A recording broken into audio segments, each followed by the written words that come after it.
అందరికీ నమస్తే. నా పేరు వంతల రాజారావు, లింగలగూడి గ్రామం, లోతుగడ్డ పంచాయతీ, చింతపల్లి మండలం, అల్లూరి సీతారామరాజు జిల్లా.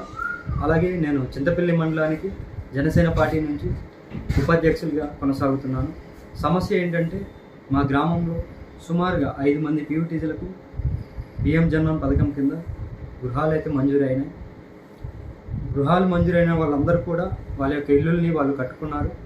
కానీ బిల్లు మార్చేటప్పుడు ఎవరైతే వర్క్ ఇన్స్పెక్టర్లు హౌసింగ్ డిపార్ట్మెంట్లో ఉన్నారో వాళ్ళు ఒక ఇంటికి బిల్లు మార్చడానికి 15,000 రూపాయలు అనేది కమిషన్ తీసుకుంటున్నారు. సో సెంట్రల్ గవర్నమెంట్ నుంచి మాకు వచ్చింది 1,80,000 రూపాయలు ఒక గృహం కట్టుకోవాలంటే, దాంట్లోనే 15,000 రూపాయలు కమిషన్ అంటే అది చాలా బాధాకరం. సో ఇక మీదట ఇలాంటి చర్యలు జరగకుండా మన PO గారు, కలెక్టర్ గారు, ఎస్పెషల్లీ మన ఉప ముఖ్యమంత్రి వర్యులు శ్రీ కొణిదెల పవన్ కళ్యాణ్ గారు దీని మీద దృష్టి సారించి తక్షణమే చర్యలు తీసుకోవాలని కోరుకుంటున్నాను.